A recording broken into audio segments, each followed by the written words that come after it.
Hello friends, good morning. നമ്മുടെ reality സീരിയലിലേക്ക് എല്ലാവർക്കും സ്വാഗതം. അങ്ങനെ നമ്മുടെ സച്ചി ആ കടക്കാരൻ ചേട്ടനുമായിട്ട് സംസാരിക്കാം. മക്കളൊക്കെ അമേരിക്കയിൽ സെറ്റിൽഡ്, അപ്പോൾ തനിക്കും അങ്ങോട്ട് പോകണം.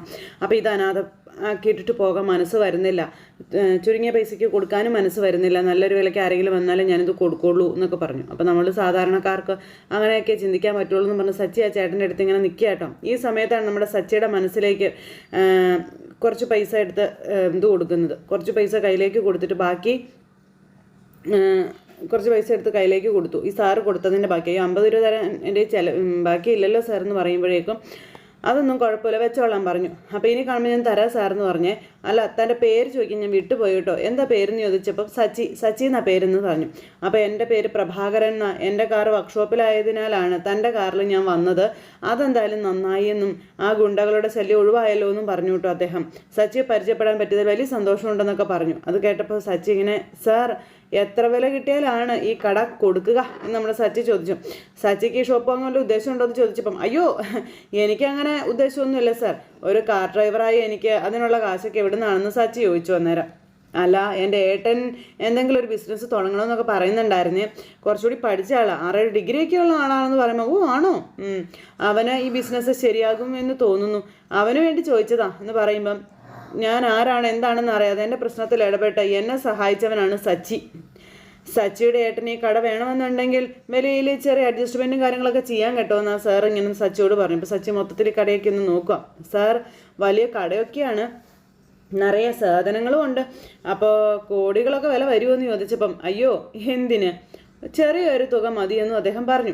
ഇതൊന്നും റെഡി ക്യാഷ് കൊടുത്ത് ഇവിടെ വാങ്ങി വെക്കുന്നതല്ല, ക്രെഡിറ്റിൽ വാങ്ങുന്നതാണെന്നും പിന്നെ ഞാനൊരു വില ഇതിന് കണ്ടിട്ടുണ്ട്, അത് തന്നാൽ മതിയെന്നും അദ്ദേഹം പറയുവാണ്. ബാക്കി നമുക്ക് ലോണിലോട്ട് മാറ്റാമെന്നും പറഞ്ഞു. അപ്പോൾ അത് കേട്ടപ്പോൾ സച്ചി ഇങ്ങനെ ആലോചിക്കാം, വിലയെക്കുറിച്ചും മറ്റുമൊക്കെ നമുക്ക് പിന്നീട് സംസാരിക്കാം, അത് വിഷയമാക്കേണ്ട കാര്യമേ ഇല്ല എന്നും അദ്ദേഹം ഇങ്ങനെ സച്ചിയോട് പറഞ്ഞു. ആദ്യം സച്ചിയുടെ ഏട്ടൻ ഇതിൽ താല്പര്യമുണ്ടോ എന്ന് ചോദിക്കാൻ പറഞ്ഞു. ഞാൻ അവനോടും വീട്ടിലുള്ളവരോടും ഒന്ന് സംസാരിക്കട്ടെ, അത് കഴിഞ്ഞിട്ട് ഞാൻ പറയാമെന്ന് പറയുമ്പം ശരി അത് മതി, എന്നാൽ പിന്നെ വരട്ടെ സാർ എന്ന് പറഞ്ഞു. സാറിനോട് യാത്ര പറഞ്ഞ് അങ്ങ് പോവുക. ഈ സമയത്ത് ചന്ദ്രമതി കിടക്കുന്ന ശ്രുതിയെ വാ കയറി വിളിക്കുക, ശ്രുതി ശ്രുതി, എടാ ശ്രുതി ശ്രുതി എന്നും പറഞ്ഞു. 2 അണ്ണങ്ങളോട് ഇറങ്ങി വന്നു. എന്തിനാമ്മ ഇങ്ങനെ ഇടന്ന് ഒച്ച വെക്കുന്നത്, ഞങ്ങൾ ഇവിടെ തന്നെ ഇല്ലേ, പതിയെ വിളിച്ചാൽ പോരേന്ന് ചോദിച്ചു. അപ്പം ഞാൻ പതുക്കെ നിങ്ങളെ വിളിച്ചത് എന്ന് ചന്ദ്രമതി പറയുക. അപ്പം എന്താ നിനക്ക് എന്താടാ പറ്റിയത്, എന്താ നിന്റെ തലയ്ക്ക് എന്താ വല്ലാതിരിക്കുന്നതെന്ന് ചോദിച്ചു. അപ്പോൾ തലയൊക്കെ ഇങ്ങനെ തിരുമ്മിക്കൊണ്ടിരിക്കുക, തലവേദന. അത് പിന്നെ ശ്രുതിക്ക് തലവേദനിക്കുന്ന ആൻറ്റി ഇന്നലെ ടെറസിലെ, അപ്പം ശ്രുതി എന്ന് പറഞ്ഞ ശ്രുതി ഒരു വിളി, എന്താ ടെറസിൽ എന്താ പറ്റിയേ. ഇപ്പോൾ ശ്രീകാന്ത് അപ്പുറം തല വലിച്ചുകൊണ്ടിരിക്കുക. അപ്പോൾ അച്ഛനിങ്ങനെ നോക്കുന്നു, രേവതി ഇങ്ങനെ നോക്കുന്നു, എല്ലാവരും ഇങ്ങനെ നോക്കിക്കൊണ്ടിരിക്കുമ്പം അതോ അപ്പോൾ അത് പിന്നെ അമ്മ ഇന്നലെ രാത്രിയിലെ ടെറസിൽ ചെന്നിരുന്ന് എന്ത് ബിസിനസ് തുടങ്ങണം എന്നതിനെപ്പറ്റി ആലോചിക്കായിരുന്നു. അതിനെപ്പറ്റി ആലോചിച്ചിരുന്നപ്പോൾ ഒരു തലവേദന വന്നു, അതാണെന്ന് പറഞ്ഞു. അപ്പോൾ ഇവരിങ്ങനെ നോക്കുക കേട്ടോ. കൂടുതൽ ആലോചിച്ച തലവേദനയൊക്കെ വരുമല്ലേ എന്ന് അച്ഛൻ അന്നേരം ചോദിക്കുന്നു. അപ്പോൾ സുധിയുടെ വക ഒരു ഡയലോഗ്. അപ്പോൾ വർഷ പറഞ്ഞു, ആൻറ്റി ഇവിടെ ഒരാൾക്കും തലവേദനയ്ക്കൊന്നുണ്ടെന്ന്. അപ്പോൾ വർഷ വേണ്ട എന്ന് പറഞ്ഞ ശ്രീകാന്ത് ഇങ്ങനെ ഇരിക്കുക കേട്ടോ, തലയിൽ പിടിച്ചു. അപ്പം നിനക്കും തലവേദന ഉണ്ടോടാ എന്ന് അച്ഛൻ മോനോട് ചോദിക്കുമ്പോൾ, അത് പിന്നെ അച്ഛാ ഞാനും സുധിയേട്ടനപ്പോൾ ആലോചിച്ചായിരുന്നല്ലോ എന്ന് ശ്രീകാന്ത് എന്നും പറഞ്ഞ അച്ഛൻ ഇങ്ങനെ മൂളിക്കൊണ്ടിരിക്കുക. അപ്പോൾ ചന്ദ്രമതി അങ്ങനെയൊക്കെ വരുമോ എന്ന് ആലോചിച്ച് ഇങ്ങനെ അവിടെ നിൽക്കുക. നിങ്ങളെങ്ങനെയാ മാറി മാറി ആലോചിച്ചിട്ട് എന്തെങ്കിലും ഐഡിയ കിട്ടിയോ എന്ന് ചോദിക്കുമ്പം, അത് പിന്നെ അച്ഛാ അത് ഇതുവരെ ഒരു ഐഡിയയും കിട്ടിയിട്ടില്ല അച്ഛാ, പക്ഷെ ഞാൻ ആലോചിക്കുന്നുണ്ട് നമ്മുടെ ശ്രുതി പറയാം. സച്ചി അപ്പോഴത്തേക്കും അങ്ങോട്ടേക്ക് വന്നുകൊണ്ടിരിക്കുക. രേവതി ഇതൊന്നും മൈൻഡും ചെയ്യുന്നില്ല കേട്ടോ. അപ്പോഴേക്കും സച്ചി അങ്ങോട്ടേക്ക് കയറി വന്നു. എല്ലാവരും കൂടി നിൽക്കുന്നത് കണ്ടു കഴിഞ്ഞപ്പം, നീ രാവിലെ തന്നെ ട്രിപ്പ് പോയോടാന്ന് ചോദിച്ചു അച്ഛൻ സച്ചിയോട്. നിനക്ക് തലവേദനയൊന്നും ഇല്ലേടാ. അതെന്താ അച്ഛൻ അങ്ങനെ ചോദിച്ചേ. അല്ല, ഇവർക്ക് 2 പേർക്കും തലവേദനയുണ്ടേ, ഇനിയിപ്പോൾ നീയും ഇവരുടെ കൂടെ ആലോചിക്കാൻ കൂടിയായിരുന്നോ. ഓക്കെ, അത് പിന്നെ അപ്പോഴേ ഞാൻ പറഞ്ഞിരുന്നല്ലോ കുടിക്കുമ്പോൾ. സച്ചിയുടെ മിഡിലെന്ന് പറഞ്ഞ ശ്രീകാന്ത് എന്ന് പറഞ്ഞ് ഇങ്ങനെ നേരത്തേക്കും സച്ചി അവിടെ നിന്ന് ഇങ്ങനെയൊക്കെ ഓരോ കൈയും കലാശവും ഒക്കെ കാണിക്കാം. ആ സമയത്ത് അതൊക്കെ വിട്ടുകളാ, ദേ എനിക്ക് എല്ലാവരോടുമായിട്ടേ ഒരു കാര്യം പറയാനുണ്ട്. പിന്നെ വലിയൊരു കാര്യമെന്ന് പറഞ്ഞ് ചന്ദ്രമതി അകത്തേക്ക് കയറി പോകാൻ നോക്കുമ്പോൾ, എന്താടാ കാര്യമെന്ന് അച്ഛൻ ചോദിച്ചു. അപ്പോൾ ഇവനൊരു ബിസിനസ് ആരംഭിക്കണമെന്ന് പറഞ്ഞിരുന്നല്ലോ, ഒരു ഐഡിയ കിട്ടിയിട്ടുണ്ടെന്ന് സച്ചി പറഞ്ഞു. ഇവൻ വലിയ ബുദ്ധിമാനല്ല ഐഡിയ കിട്ടാൻ, അതൊക്കെ പഠിപ്പുള്ള ശ്രുതിയും നോക്കിക്കോളൂ എന്ന് പറയുമ്പോൾ, അതെ ചന്ദ്രേ മിണ്ടരുത്, 2-3 ദിവസമല്ല ഈ പഠിപ്പുള്ളവർ കുത്തിയിരുന്ന് ആലോചിക്കാൻ തുടങ്ങിയിട്ട്, എന്നിട്ട് ഐഡിയ ഒന്നും ഇതുവരെ കിട്ടിയില്ലല്ലോ. ഇനി ഇവൻ എന്താണ് പറയാനുള്ളതെന്ന് വെച്ചാൽ അവൻ പറയട്ടെ, നീ പറയാൻ പറയും. സച്ചി പറയടാ. ഓക്കെ, താങ്ക് യു എന്ന് പറഞ്ഞ അച്ഛനോട് ഇങ്ങനെ സച്ചി പറഞ്ഞിട്ട് സച്ചി ഫർണിച്ചർ ഷോപ്പിൻ്റെ കാര്യം പറയാം. അപ്പോൾ പലചരക്ക് കട ആദ്യം കടയെന്നാണ് പറഞ്ഞു. അപ്പോൾ ഈ ചന്ദ്രമതി ഇടയ്ക്ക് കയറി പറഞ്ഞു, മല്ലിയും മുളകും വയ്ക്കുന്ന പലചരക്ക് കട വാങ്ങാനാണ് ഇവൻ പറയുന്നതെന്ന്. ഇവൻ്റെയൊക്കെ ആലോചന അത്രയേ വരുള്ളൂ എന്ന് പറഞ്ഞ് ചന്ദ്രമതി കളിയാക്കുമ്പോൾ സച്ചി അങ്ങോട്ട് ആ തലകടത്തേക്ക് ചെന്നു. അതെ, ദേ ഈ മല്ലിയും മുളകും വിൽക്കുന്ന കടകൾക്ക് എന്താ കുഴപ്പം? കോടികളുടെ ബിസിനസ് നടത്തുന്ന കടയുണ്ട്, അറിയാവോ എന്ന് ചോദിച്ചു. എടാ നീ എന്തിനാടാ വിവരമില്ലാത്തവരോട് സംസാരിക്കാൻ പോകുന്നത്? നിങ്ങൾ വന്നിവിടെ നിന്ന് പറയാൻ പറഞ്ഞു അച്ഛൻ സച്ചിയോട്. അച്ഛാ, അദ്ദേഹത്തിൻ്റേത് ഒരു പലചരക്ക് കടയൊന്നും അല്ല എന്ന് പറഞ്ഞു. അതെ, ഈ TV, ഫ്രിഡ്ജ്, വാഷിംഗ് മെഷീനൊക്കെ ഇല്ലേ, അതിൻ്റെയൊക്കെ കടയാണെന്ന് പറഞ്ഞു.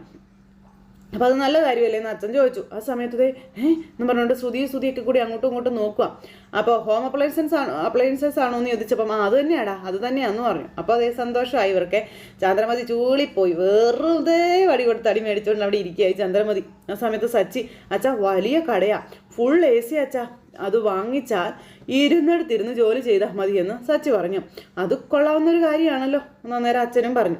ശ്രുതി അന്നേരം ഇങ്ങനെ നോക്കുക കേട്ടോ, ഒരു വലിയ കടയുടെ മുതലാളിയാവാം ഇവന്. നമ്മുടെ സച്ചി ഇങ്ങനെ പറയുമ്പം അയ്യോ ശ്രുതിക്ക് ഭയങ്കര സന്തോഷം.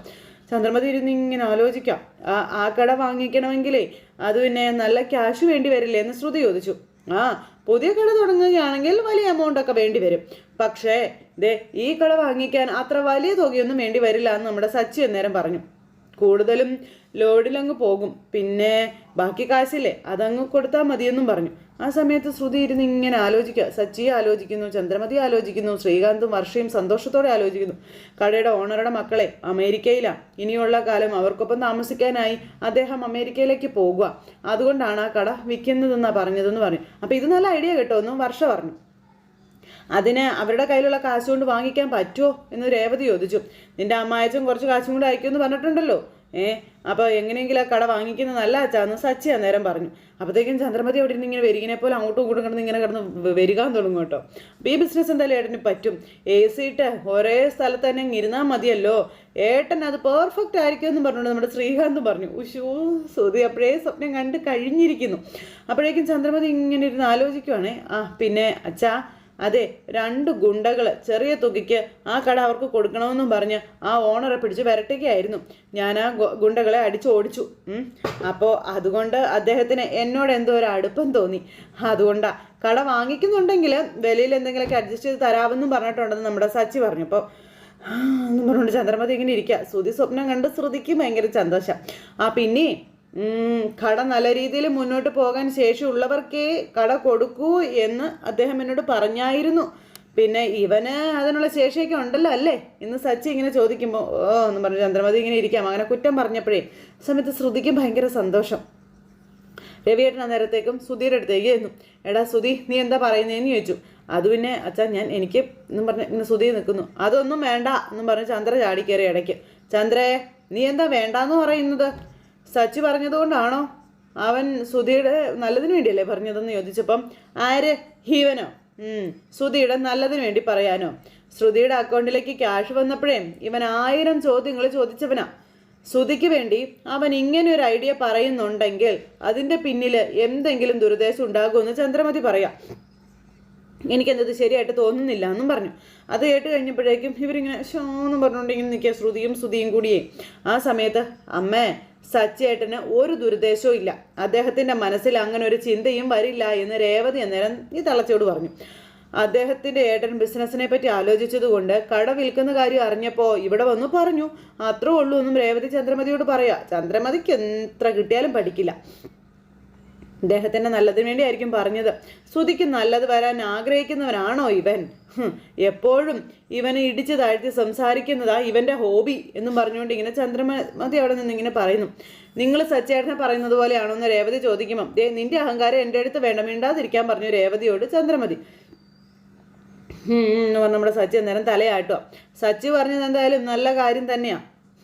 ശ്രുതിക്ക് ആ ബിസിനസ് നടത്താൻ പറ്റുമെന്ന് തന്നെയാണ് എൻ്റെ വിശ്വാസം എന്ന് രവിയേട്ടനും പറഞ്ഞു. പിന്നെ സച്ചി എന്തു പറഞ്ഞാലും എതിർക്കുന്ന ഒരു രീതിയാണല്ലോ നിൻ്റേത്, അതുകൊണ്ടാണ് നിനക്കിങ്ങനെയൊക്കെ പറയാൻ തോന്നുന്നത്. അപ്പോൾ വീടച്ചാ വേണ്ട, കട വിൽക്കുന്നുണ്ട് എന്ന് അദ്ദേഹം പറഞ്ഞപ്പോൾ ഞാൻ അത് വന്ന് നിങ്ങളോട് പറഞ്ഞു, അത്രയേ ഉള്ളൂ.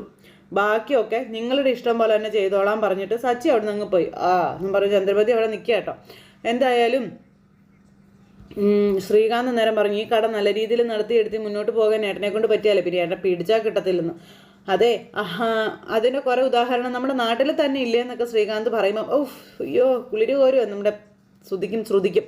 ശ്രുതി നമ്മളിപ്പോൾ എന്താ ചെയ്യേണ്ടത് എന്ന് ശ്രുതി ചോദിച്ചേ. ഇത് കേട്ടിട്ട് ഓക്കെ ആണെന്ന് എനിക്ക് തോന്നുന്നതെന്ന് പറയുമ്പം ശ്രുതി ഇങ്ങനെ ആലോചിക്കാം. ഇവൻ പറഞ്ഞത് കേട്ട് എടുത്ത് ചാടല്ലേ മോളെ, അതെ ആലോചിച്ചൊരു തീരുമാനം എടുക്കുക എന്നും പറഞ്ഞുകൊണ്ട് ശ്രുതിയോട് ചന്ദ്രമതി പറയുമ്പം പിന്നെ പറഞ്ഞുകൊണ്ട് സച്ചി അവിടെ അങ്ങനെ നിൽക്കുക. ആ സമയത്ത് ആദ്യം നമുക്ക് ഷോറൂം ഒന്ന് പോയി കാണാം, അതിനുശേഷം തീരുമാനിക്കാം എന്ന് ശ്രുതി ഇങ്ങനെ പറഞ്ഞു. അപ്പോൾ അത് മതി എന്നുള്ള രീതിയിൽ എല്ലാവരും ഇങ്ങനെ നിൽക്കുക. അപ്പോഴത്തേക്കും നമ്മുടെ രേവതി അങ്ങോട്ടേക്ക് എഴുന്നേറ്റില്ലേ. രേവതി എഴുന്നേറ്റിട്ട് നേരെ സച്ചിയുടെ അടുത്തേക്ക് ചെല്ലുക. എന്നിട്ട് സച്ചിയോട്ടോ ഇങ്ങ് വന്നേ എന്ന് പറഞ്ഞ് പിടിച്ചുകൊണ്ട് പോകാൻ നോക്കുന്നു. പോകാതെ നിൽക്കുന്ന സച്ചി പോരാനല്ലേ പറഞ്ഞെന്ന് പറഞ്ഞ് പിടിച്ചു വലിച്ച് അകത്തേക്ക് കൊണ്ടുപോയി. അങ്ങനെ രേവതിയും സച്ചിയും അകത്തേക്ക് കയറി പോയി കഴിഞ്ഞപ്പോൾ ചന്ദ്രമതിക്ക് അന്നേരം ഒരു സംശയത്തിൽ ഇങ്ങനെ നിൽക്കുക കേട്ടോ. അടുക്കളയിൽ കൊണ്ടുപോയി രേവതി സച്ചിയുടെ ഇത് എന്തിൻ്റെ കേടാണെന്ന് ചോദിച്ചു. അപ്പം മനസ്സിലായില്ല. അതെ ഇങ്ങനെ ഒരു ഷോറൂം ഉണ്ടെന്നുള്ള കാര്യം എന്തിനാ അവരോട് ചെന്ന് പറഞ്ഞത്? അതിനിപ്പോൾ എന്താ കുഴപ്പം? അമ്മ പറഞ്ഞത് നിങ്ങൾ കേട്ടില്ലേ? ശ്രുതിയും വലിയ താല്പര്യത്തോടെയൊന്നും അല്ല കട ചെന്ന് നോക്കാമെന്ന് പറഞ്ഞതെന്ന് രേവതി അന്നേരം പറഞ്ഞു. സച്ചേട്ടൻ എന്ത് ചെയ്താലും അവർക്ക് കുറ്റവാ. അവരുടെ കയ്യിൽ കാശുണ്ട്, അവർക്ക് ഇഷ്ടമുള്ള ബിസിനസ് അവർ തുടങ്ങിക്കോട്ടെ, അതിന് നമുക്കെന്താ? സച്ചേട്ടൻ അതിനുള്ള വഴികാട്ടിയൊന്നും ആവണ്ടെന്ന് പറയുമ്പം രേവതി അത് നല്ലൊരു കടയാണ്, ശ്രുതി ബിസിനസ് ചെയ്യാൻ ആലോചിക്കുന്നത് കൊണ്ട് ഞാൻ പറഞ്ഞതേ ഉള്ളൂ, അല്ലാതെ വേറെ ഒരർത്ഥം അതിനെ കാണണ്ട. എന്തു പറഞ്ഞാലും ശ്രുതി എൻ്റെ കൂടപ്പുറപ്പല്ലേ, അപ്പോൾ അവന് പഠിപ്പുണ്ടെന്നേ ഉള്ളൂ. ഇത്തരം കാര്യങ്ങളൊന്നും കണ്ടെത്തി ചെയ്യാനേ അവനെ കൊണ്ട് പറ്റില്ല. നമ്മൾ വേണ്ടേ അവനെ സഹായിക്കാനായിട്ടെന്നൊക്കെ ചോദിച്ചു കേട്ടോ സച്ചി. അല്ല രേവതി ഇങ്ങനെ നോക്കിക്കൊണ്ട് നിൽക്കുമ്പോൾ എന്തെങ്കിലും നോക്കണേ, ഏട്ടനോട് പെട്ടെന്ന് ഇങ്ങനെ ഒരു സ്നേഹം തോന്നാൻ എന്താ കാരണം എന്ന് സച്ചിയോട് ചോദിക്കുമ്പം അതുവിനെ എന്തുകൊണ്ടാണെന്നൊന്നും എനിക്കറിയത്തില്ല, എന്തായാലും ഏട്ടനല്ലേ എന്ന് സച്ചി രേവതിയോട് ചോദിച്ചു. ഇത്രയും നാളും ജോലിയില്ലാതെ അങ്ങോട്ടും ഇങ്ങോട്ടൊക്കെ നടന്നില്ലേ, ഇപ്പം എന്തെങ്കിലും ചെയ്യണമെന്നൊരു തോന്നലൊക്കെ അവനുണ്ടല്ലോ. ബിസിനസ് തുടങ്ങി അവൻ രക്ഷപ്പെടുകയാണെങ്കിൽ അങ്ങ് പെടട്ടെ, പിന്നെ ഞാൻ എന്നെ കൊണ്ട് ചെയ്യാൻ കഴിയുന്നത് ചെയ്തു, അത്രേ ഉള്ളൂ എന്ന് പറയും. അത് മാത്രമാണോ കാരണമെന്ന് ചോദിക്കുമ്പം അതും ഒരു കാരണമാണ് എന്ന് സച്ചി. അപ്പോൾ വേറെ കാരണം ഉണ്ടല്ലേ? പിന്നെ കാശ് നല്ല രീതിയിൽ എങ്ങനെ വിനിയോഗിക്കണമെന്നൊന്നും അവൻ അറിയില്ല. കാശ് അവൻ വേറെ വല്ല വഴിയിലും തൊലച്ച് കളഞ്ഞാലേ അച്ഛന് കൊടുക്കാനുള്ള 50 ലക്ഷം രൂപ അവൻ എങ്ങനെ കൊടുക്കുമെന്ന് ചോദിച്ചു സച്ചിയെ. അപ്പം ഇതാണ് ശരിക്കും മനസ്സിലുള്ള കാരണം അല്ലേ? ഇതും ഒരു കാരണം എന്ന് നമ്മുടെ സച്ചി അന്നേരം രേവതിയോട് പറയണം. പക്ഷേ സച്ചേട്ടൻ എന്ത് പറഞ്ഞാലും അമ്മയും ശ്രുതിയും ഒന്നും നല്ല അർത്ഥത്തിലായിരിക്കില്ല അത് എടുക്കുന്നതെന്ന് രേവതി സച്ചിയോട് പറയുമ്പം നല്ല അർത്ഥത്തിലെടുത്താൽ അവർക്ക് നല്ലത്. എൻ്റെ പൊന്ന് സച്ചേട്ടൻ എന്ത് പറഞ്ഞാലും അമ്മ അതിന് ഓപ്പോസിറ്റേ പറയത്തുള്ളൂ.